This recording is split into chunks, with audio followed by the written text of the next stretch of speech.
50 Essays by George Orwell.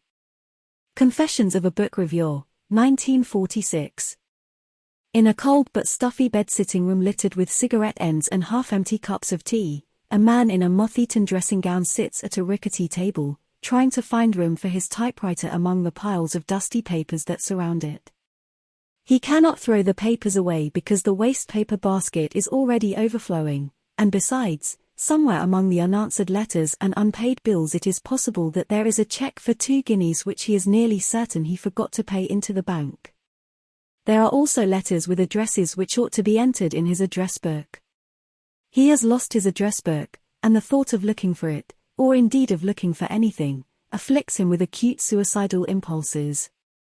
He is a man of 35, but looks 50. He is bald, has varicose veins and wears spectacles, or would wear them if his only pair were not chronically lost. If things are normal with him he will be suffering from malnutrition, but if he has recently had a lucky streak he will be suffering from a hangover.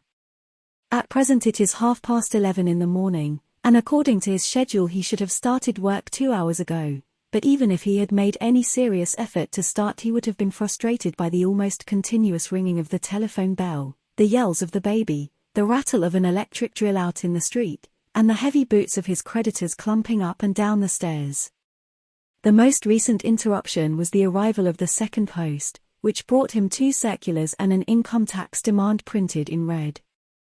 Needless to say this person is a writer. He might be a poet, a novelist, or a writer of film scripts or radio features, for all literary people are very much alike, but let us say that he is a book reviewer. Half hidden among the pile of papers is a bulky parcel containing 5 volumes which his editor has sent with a note suggesting that they ought to go well together. They arrived 4 days ago, but for 48 hours the reviewer was prevented by moral paralysis from opening the parcel.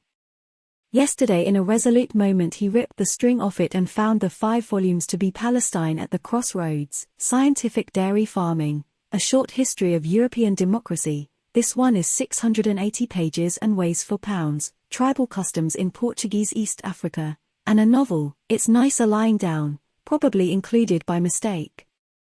His review, 800 words, has got to be in by midday tomorrow. 3 of these books deal with subjects of which he is so ignorant that he will have to read at least 50 pages if he is to avoid making some howler which will betray him not merely to the author, who of course knows all about the habits of book reviewers, but even to the general reader.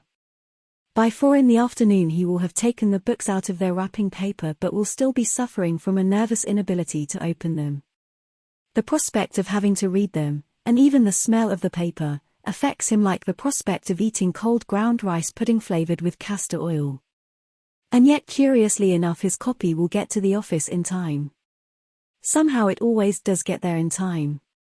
At about 9 p.m. his mind will grow relatively clear, and until the small hours he will sit in a room which grows colder and colder, while the cigarette smoke grows thicker and thicker, skipping expertly through one book after another and laying each down with the final comment, "God, what tripe." In the morning, blear-eyed, surly and unshaven, he will gaze for an hour or 2 at a blank sheet of paper until the menacing finger of the clock frightens him into action. Then suddenly he will snap into it. All the stale old phrases, a book that no one should miss, something memorable on every page, of special value are the chapters dealing with, etc., will jump into their places like iron filings obeying the magnet, and the review will end up at exactly the right length and with just about 3 minutes to go. Meanwhile another wad of ill-assorted, unappetizing books will have arrived by post. So it goes on. And yet with what high hopes this downtrodden, nerve-wracked creature started his career, only a few years ago. Do I seem to exaggerate? I ask any regular reviewer, anyone who reviews, say, a minimum of 100 books a year, whether he can deny in honesty that his habits and character are such as I have described. Every writer, in any case, is rather that kind of person, but the prolonged, indiscriminate reviewing of books is a quite exceptionally thankless, irritating and exhausting job. It not only involves praising trash, though it does involve that, as I will show in a moment, but constantly inventing reactions towards books about which one has no spontaneous feelings whatever. The reviewer, jaded though he may be, is professionally interested in books, and out of the thousands that appear annually, there are probably 50 or 100 that he would enjoy writing about. If he is a top-notcher in his profession, he may get hold of 10 or 20 of them, more probably he gets hold of 2 or 3. The rest of his work, however conscientious he may be in praising or damning, is in essence humbug. He is pouring his immortal spirit down the drain, half a pint at a time. The great majority of reviews give an inadequate or misleading account of the book that is dealt with. Since the war, publishers have been less able than before to twist the tales of literary editors and evoke a paean of praise for every book that they produce, but on the other hand the standard of reviewing has gone down owing to lack of space and other inconveniences. Seeing the results, people sometimes suggest that the solution lies in getting book reviewing out of the hands of hacks. Books on specialized subjects ought to be dealt with by experts, and on the other hand a good deal of reviewing, especially of novels, might well be done by amateurs. Nearly every book is capable of arousing passionate feeling, if it is only a passionate dislike, in some or other reader, whose ideas about it would surely be worth more than those of a bored professional. But, unfortunately, as every editor knows, that kind of thing is very difficult to organize.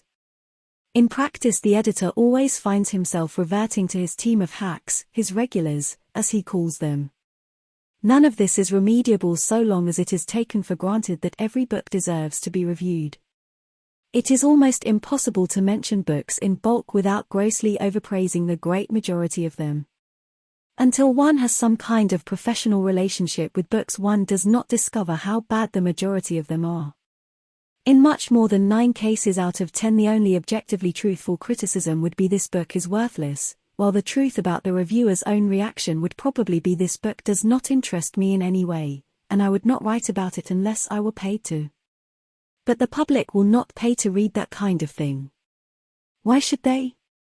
They want some kind of guide to the books they are asked to read, and they want some kind of evaluation. But as soon as values are mentioned, standards collapse.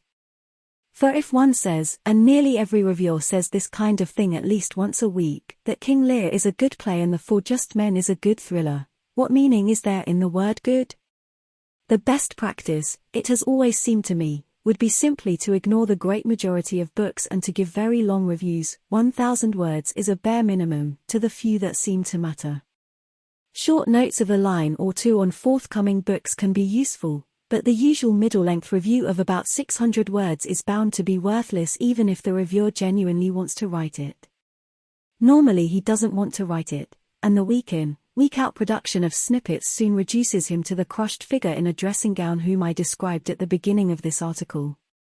However, everyone in this world has someone else whom he can look down on, and I must say, from experience of both trades, that the book reviewer is better off than the film critic, who cannot even do his work at home, but has to attend trade shows at 11 in the morning and, with 1 or 2 notable exceptions, is expected to sell his honor for a glass of inferior sherry.